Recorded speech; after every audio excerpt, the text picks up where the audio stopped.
Welcome to This Week in Morgan County. I'm your host, Russell Mokhiber. Our guest this week is Daryl Cowles. Daryl is the new Executive Director of the Economic Development Authority here in Morgan County. He's also a member of the House of Delegates from the 58th Congressional Delegate District, which is Morgan and Hampshire County. Daryl, welcome to the show. Thank you. Good to be with you. Daryl, congratulations on your new job. Thank you. What's your vision for Morgan County in terms of economic development? Well, we need more jobs. I think that's an issue that could help everyone, help working West Virginia families do better and raise the level of prosperity in Morgan County. So more jobs and more opportunity to improve your life, I think, is a great goal for the Economic Development Authority. But we have a lot going on in Morgan County, and I'm excited to be a part of it. Tell us a couple of the things that are happening that you're excited about. Well, the list is fairly long, but the North Berkeley Rail Trail is a great project.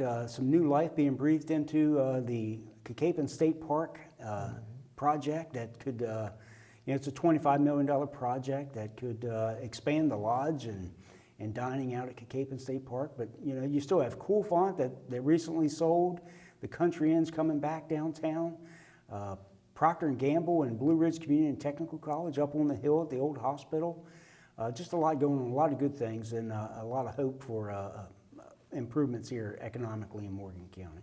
The newly elected governor of West Virginia, Jim Justice, during the campaign took an ad out, I think the week before the election, in the local paper, saying, "Elect me and I will push through the bonds for Cacapon State Park." Did you see that ad? He did. I did notice that, and I clipped it out of my newspaper, and I have it with me to carry as a reminder down to Charleston. But yeah, I was glad to see that, glad to see he was lending his support to the project. I think the project, Russell, makes great business sense.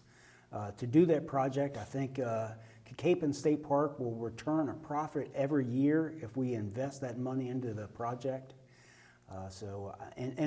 In all fairness, Jim Justice is a businessman. I think he sees the good side of that project. So I'm excited about it. What happened? Because we thought that the money was going to come to Cacapon State Park a couple years ago. The legislature passed the bond issue. We did. The governor actually signed it. Governor Tomlin signed it. Yeah. And then did he revoke it or something? Well, we were this close to getting it. You're right. It was exciting in Morgan County. We passed the bill. The governor signed it. The governor came up and signed the bond authorization here in Morgan County as well. So we were really close to getting it, but that was during the time where there was a lot of pressure on the lottery fund, a lot of pressure on the state budget, and the governor put the brakes on it. But as it stands right now, it is authorized by state law to sell those bonds and improve Cacapon State Park. And we just need the governor to sign off on the bond sale. So if he fulfills his promise in the ad that he took out and does it, when might this all be happening? That's a great question. I think if he does authorize the bond sale, there will be a little bit of time. I think the project has to be put back out for bids for the construction project, and that'll take some time, but perhaps within a year. But we can wait that. We waited this long, another year would be fine. I'd just like to see the project get started. Okay. You also mentioned the Blue Ridge and Procter & Gamble. Tell us what's going on there and why you're excited about it. Well, up at the old hospital is, for the last several years, Blue Ridge Community and Technical College, which is a state school but headquartered out of Martinsburg and serves this three-county area, has had a presence up on the hill and running classes out of part of the old hospital that they lease from the county. But they've now entered into an agreement to be the training partner for the huge new Procter & Gamble plant over in Berkeley County. And I think part of the old hospital could be transitioned into a training lab for the Procter & Gamble plant. And eventually that could become part of the operations of Blue Ridge Community and Technical College and lead to an associate's degrees being completed and offered right here in Berkeley Springs. But initially they will be training people for the Procter & Gamble facility. Yes. That's the idea. I think so, yeah. And is that a done deal? Yeah, I believe so. Now, I believe it's a done deal that Procter & Gamble is going to be the training partner for Blue Ridge, but I don't know that it's a done deal up here on the hill in Berkeley Springs yet. Wouldn't it be great for Berkeley Springs to be the home to a university or a college? Indeed it would. That has been a long-time dream of mine. We are such a great little town, much like you would see in Elkins, which is a college town, or Winchester, Virginia, a college town, or Shepherdstown. I think we are primed to be a college town right here. We have so much to offer an institution of higher education, and I would love to attract a school to come here. You are a supporter of the Mountaineer gas pipeline that's proposed to come from Hancock down to Berkeley Springs and east through the Eastern Panhandle. Yeah, well, I'm a supporter of major infrastructure projects that would serve Morgan County, and that is a major infrastructure project that, I hope to see its completion. Is there any indication that that gas will be used here in Morgan County? Sure. I think, from what I understand, I think the sand mine and the hospital are going to be connections early in the project, but right now I think they're looking at commercial and industrial users first. The company is going to homeowners along Route 9 and landowners and farmers and threatening the use of eminent domain. This is an issue that flared at the county commission meeting a couple weeks ago. And people feel that they're being bullied with this threat by the company that if you don't sell to us, we're going to take your property. Is that fair? Well, certainly it's not fair, and that'd be disappointing. I have heard some of that, but yeah, I don't know that that's even possible for them. I think they have to go through some steps to get some designations, but yeah, it would be my hope that the gas company could negotiate with the landowners for access to wherever they need to get to lay the pipeline. On the question of eminent domain, which is a major political issue across the country, what are your thoughts on companies? Eminent domain traditionally has been used for public purposes. In fact, it can't be used for other than public purposes. Right. But traditionally for highways or for hospitals or for public schools, it's been used for that. But the question is on eminent domain for private gain. There's an argument, and I think the U.S. Supreme Court has put its stamp of approval on this, that you can use it for economic development. And the idea is that economic development is public use. So what are your thoughts on the use of eminent domain for economic development purposes? Well, I think here in West Virginia, the project itself has to be classified as being in the public's interest. So that is a critical component to any sort of project that might be able to use eminent domain, but it has to be in the public's interest. Correct. And the argument of developers is that development, like building an auto facility or an apartment complex for private gain, right, is in the public interest because you're creating jobs and so forth. So what's your take on that? Yeah, that's a bit of a stretch. I think it has to be in the public's interest to a larger degree other than some sort of potential job increase. But, I don't know about the private gain issue. If it's a regulated public entity that is a project that is in the public's interest, I think it's much like a highway or a sewer line or a water line or all those type of things that you would see in our local economic development. Do we need this gas in West Virginia? Do we need it? Or is there a glut? I mean, from everything I've heard, there's a glut of natural gas and we actually don't need it. What's the evidence that we need it? Well, I think that's what they're going through now. They just got a ruling from the Public Service Commission as to whether it's necessary and in the public interest. So those are the type of things they need to go through the process to the regulatory agencies to let their plan be known and get those permits that they need. You're also, you're wearing two hats now. You're Executive Director of the Economic Development Authority. That's right. Here in Morgan County. You're also a member of the House of Delegates and the House Majority Leader. That's right. And it's a 2-month session in Charleston. You're going down in January to Charleston. There's one big issue on the agenda is going to be the budget. There was a budget shortfall, so give us the update on the budget and what's going on. Well, yeah, our budget has been tight for the last several years, and we're facing a shortfall already this year. The governor has issued an across-the-board budget cut in anticipation for us coming up short in July of 2017. But yeah, we have a 60-day legislative session every year. This year it's a little later. We do go down in January, but it doesn't start in earnest until February. Okay. And we start a 60-day legislative session for our part-time citizen legislators to convene in Charleston and do the work of the state government for 60 days. And there's going to be what, a $300 million shortfall, and how are you going to close it? Well, it could be. We're not sure exactly what it's going to be right now. We're pretty new into the budget year, and every month we get an update on how the revenues are coming in as compared to what we expected and projected them to come in as. So we won't know until the end of June, the 1st of July, how this current budget year ends, but we've been behind revenues by tens of millions of dollars already, and it's looking like it's going to be a budget shortfall of $100 to $300 million. And what's your thoughts on how to close it? Well, we need to close it for this budget year. We need to do whatever we need to do. Right now, it looks like budget cuts from the governor's office to close it.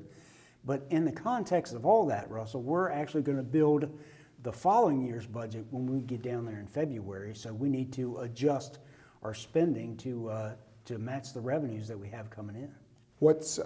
You're also the House Majority Leader. What do Yes. you do as House Majority Leader? Well, the House Majority Leader, it's a leadership post. It's the number 2 position generically in the House of Delegates. The Speaker leads the House of Delegates, and the Majority Leader is the number 2 position. And it's a support role for the Speaker, but it is what I like to say in layman's terms, it's the role that keeps the train on the track in the House of Delegates. Manages bills as they come down out of committee, manages bills as they go out on the floor, and those type of things. And other than the budget, what's going to be on the agenda? Well, that's a great question. We're working through our caucus agenda right now, and we caucus next month. But yeah, I think there's an opportunity for some education reform in the state of West Virginia. That's a pretty big topic. The budget will certainly be a major issue.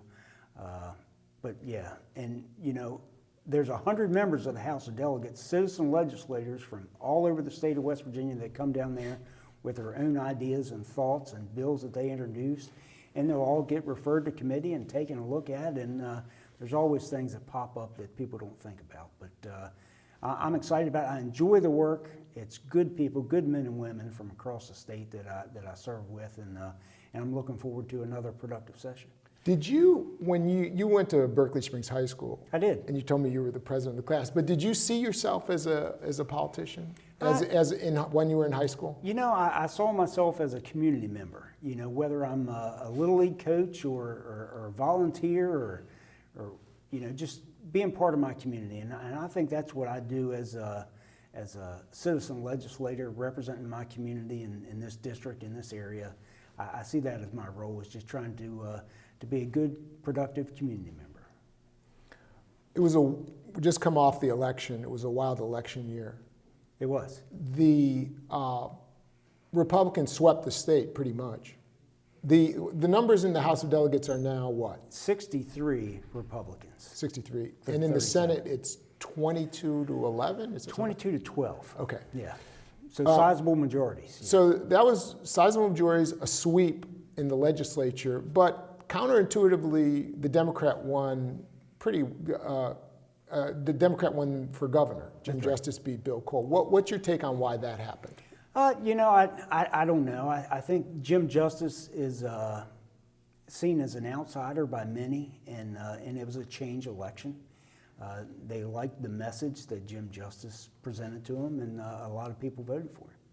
Were you supportive of Donald Trump for president? You know, hey, I'm a good, loyal Republican, and he was our nominee. So, you know, that's behind us. He's the president-elect, and I'm hopeful that it'll turn out, and a lot of the things that he campaigned on and talked about will come to fruition, and we'll have a recovering economy in the state of West Virginia. And what he said was he's going to bring back coal. Is that possible to bring back coal? I mean, people say one reason is the glut of natural gas. It's not just the regulations. There's a whole bunch of factors. So even if he rolled back EPA regulations, is it going to be possible to bring back coal? Well, there are a lot of factors, no doubt. But whether or not it can come back to the heyday that it once was, who knows? But I think certainly it can improve. If we get the pressure from Washington, D.C. off the fossil fuel industry, off the coal industry, I think they can put a lot of people back to work. One company that's based here in Morgan County is Mountain View Solar. Right. And there is an argument that we should be transitioning to renewable energy, solar, wind, conservation. Should we? Sure, I think we are to some degree. Mountain View Solar has a presence out of our 522 Business Park, the Morgan County Economic Development Authority here in Morgan County.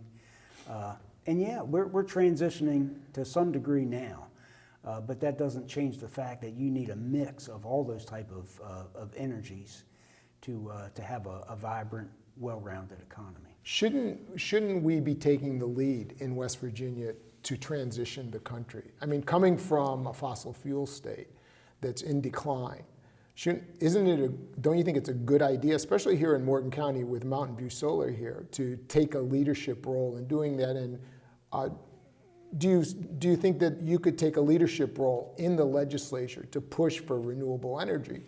Oh, well, I don't want to pick winners and losers. I don't want to pick solar out and say, I'm going to push for this because there's a small business in my community that this could benefit. Rather, I think in order to have a good economy, we need to have a good energy base that supplies good jobs for everybody, whether that's gas-generated energy or coal-generated energy or renewable energies, and preferably a mix of all those things would be great. And what about, though, I mean, traditionally the Republicans have supported the fossil fuel industry. There have been, I believe one of the reasons, isn't it true that one of the reasons that we're in a budget shortfall is because of tax cuts on major industries like the fracking industry and the coal industry and the severance tax and all that? Well, I think our budget issues come from the severance tax decline to a large degree and the harm that's been done to the coal industry, the coal miners, the hardworking people of the southern part of the state. That has been the major budget issue for us is the loss of severance tax revenue, and that is and we collect a severance tax whenever the coal is mined or the gas is mined in West Virginia. So that has been the major issue, but there are other parts of the budget that are struggling too. Are tax increases? I know that one issue that came up during the last legislative session was the cigarette tax increase. That's right. What was your position on that? I voted for the 65-cent cigarette tax increase. Okay, did that go through? It did, okay. Yeah. And what we did to close the budget gap last year was a balance of budget cuts, sweeps and cash on hand out of agency accounts and surplus accounts, and a tax increase of 65 cents on tobacco, a pack of cigarettes. Which is a bit of a regressive tax. It hits the poor. Well, it does, but comparatively to our surrounding states, our cigarette tax was considerably, with the exception of Virginia, who has a really low cigarette tax per pack. But yeah, we seemed a little bit out of line compared to our surrounding neighbors. So it was my hope that it wouldn't do too much harm to the bordering counties. And that was part of the reluctance as to not taking it much higher than that. Originally, it was a 45-cent cigarette tax increase. That a compromise was struck at 65 cents, but there were others that wanted $1 or more increase per pack in the cigarette tax. So, but that's what we used to come up with the balance to settle the budget deficit last year, was a balance of all three of those things: tax cuts or tax increases, cash on hand, and put together a budget that way. Are there any other taxes that will be on the table to help close the gap this year? Tax increases? Like the cigarette tax. Are there anything else that might be on the table to help close the budget gap this year? It doesn't seem likely, But, I think the new governor, Jim Justice, has already come out and said, he's not for any new taxes. So there are always taxes that are discussed down there. I don't know if any will have the momentum to become law, and I wouldn't expect them to. Okay. What about, let's come back to Morgan County. Traditionally, there's been this balance between tourism and traditional economic development, like this industry, like the sand mine and so forth. How do you see that balance going into the future, and what we need to do to promote both or to protect both? Well, the tourism industry has itself been a great economic development tool and success here in Morgan County. So I don't think those two things are competing. It is certainly a balance between the two, but yeah, I think tourism is a vital part of our economic development effort here in Morgan County. But we have manufacturing in Morgan County. We have Sealy's or Gat Creek furniture being built. The sand mine has existed for 100 years right alongside of tourism in Morgan County. So it's certainly a balance between those things, but they're not exclusive or not competing. But yeah, we have had a track record of managing both of them successfully, and I would expect we would in the future as well. How long have you been in office? 10 years. And you have a family business also here in Morgan County, correct? What is describe what you were doing before you were right? Yeah, I was owner operator of Cowles and Sons Construction. It's a small residential and light commercial construction firm that does residential housing and masonry work. And it was created in 1991 by me, my brother, and my father.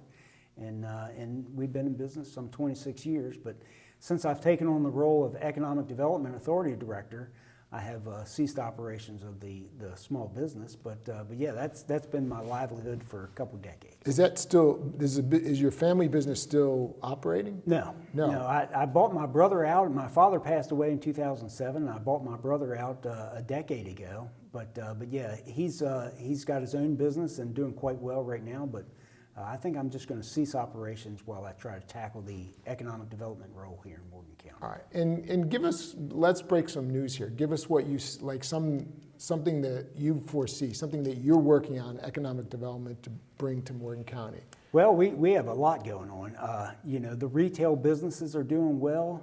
Dollar General looks like they're gonna have another store in Morgan County. The Sheets Corporation is upgrading their store. The Tractor Supply just opened recently, and that was a big win for us. But there's a lot going on. I do think Coolfont is a developing property that could come back to life here. What do you hear about what's happening there?